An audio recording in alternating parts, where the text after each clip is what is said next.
Yep, more 870 parts. Today, we have a modest collection of 870 Remington followers and related components. So this first follower on our list is the first generation follower found in an 870. And the 870 came out in 1950. This would be the first follower found in 1950, 1951. So that first model 870 was chambered in 2 3/4 only. This follower will allow 4 rounds of 2 3/4. Now that first model Remington Wingmaster can be safely modified to accept 3-inch shells, 3-inch Magnum. That being said, this follower is only going to allow 3 rounds of 3-inch. Here's the next generation follower. Came out probably in the late 50s. I'm not sure exactly when. So I've never worked for Remington. I am not a Remington expert. I've just happened to have a lot of Remingtons over the last 40 years. Taken a lot of them apart and saved a lot of these components so I could talk about them like I am now.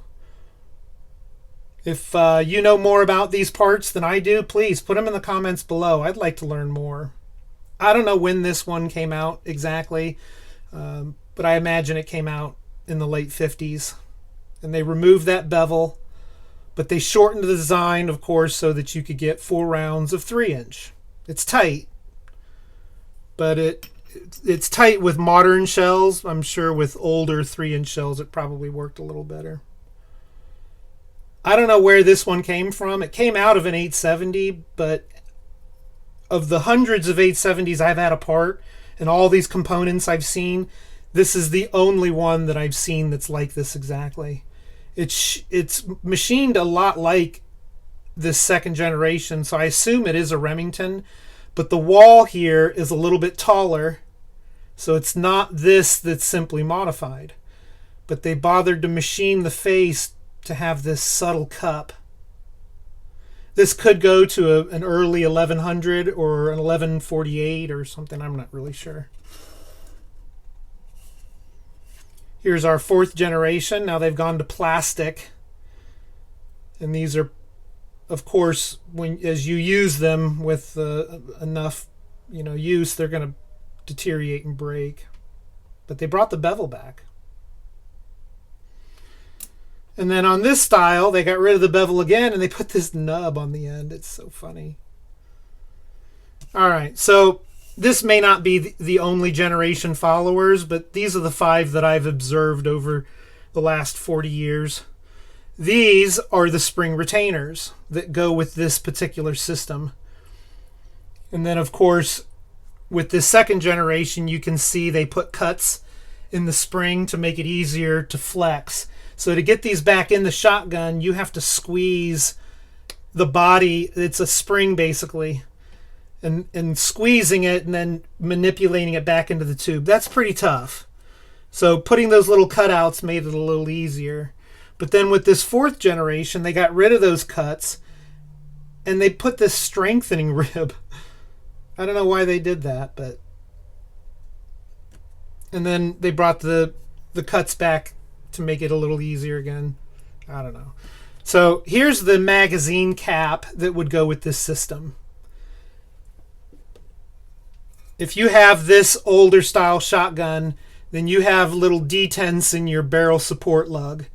And that detent is permanently attached. It's not supposed to come out. If it comes out, then that needs to be fixed.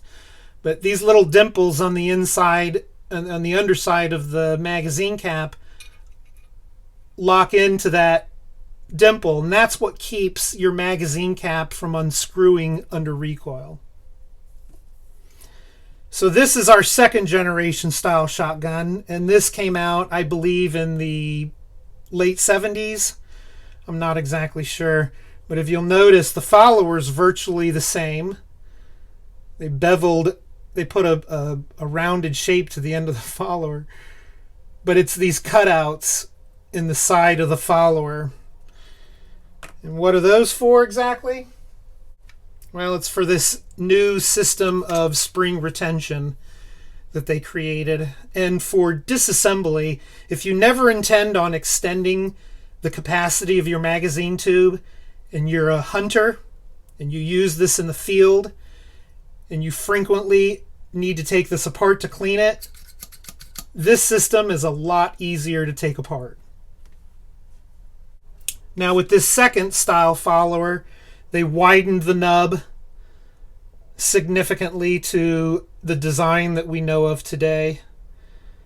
But they made a black one, and then of course they did it in gray, and then they did it in high visibility orange. This style spring retainer is the only style I've seen so far. And then of course with that you need this cap. So if you're using this spring retainer and you have tabs pressed into your tube, you need this magazine cap. You're not going to have that detent in your barrel support lug. These teeth right here engage these teeth, and that's what keeps your magazine cap from unscrewing under recoil. Now if you start intermixing these parts, you can do that. These old parts can be used on a new shotgun, and the new parts can be used on an old shotgun. But there's some certain things that you need to understand about this. All this is dependent on this detent right here, whether you have this detent or not, and whether you have these in your magazine tube. If you have these pressed into your magazine tube, you're stuck using this system. Now these tabs can be removed. Typically what a gunsmith is going to do is use a mandrel like this. This is a heavy piece of steel. This is actually an old military barrel from a Mauser bolt action. I machined it down to 917 thousandths, which is the inside diameter of a Remington magazine tube and a Winchester, by the way. So if you want to take those tabs out, you can force this down into that tube and raise those dimples out of your tube, and then use a little brass hammer to clean it up. Once that's been done, once those tabs have been removed, you can still use these followers and you can still use this cap, but you can't use this spring retainer. In fact, you need a spring retainer at all. You can use these old style spring retainers, but your magazine spring can just be compressed using the cap and then just not worry about it.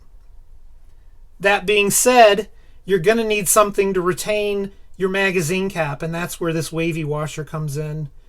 So if you don't have this spring retainer in your shotgun and you're just using nothing to retain your spring, or you're using this but you don't have a dimple in your barrel, you need this. If you happen to be just using this on your new style shotgun, which a lot of people do want to do that, and you're still using this system and you still have the dimple, you're just still at 4 rounds, that's fine, you can do that, but you need this wavy washer. And then of course these are going to be your aftermarket followers. And of course these are only going to drop into magazine tubes that don't have dimples. Now it would make sense, I mean, it's just logical, if they'd have molded these little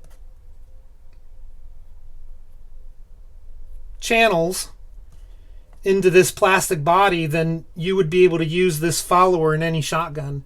But they didn't do that. So if you want to use this follower, you either have to machine that in yourself, which doesn't hinder the proper use of this part, or you got to raise your dimples out. And then here's the aftermarket follower from Scattergun Technologies out of Nashville, Tennessee, before they were purchased by Wilson Combat. And then this is going to be your Scattergun Technologies high visibility follower that's produced through Wilson Combat today. So this is their most modern follower, and this is what everybody's really going for. This is really what you want. It is the best follower in the industry. These are adequate, but quite honestly they're just too thin, and after a lot of use, if you're using this shotgun especially for tactical purposes, these are just a little insufficient.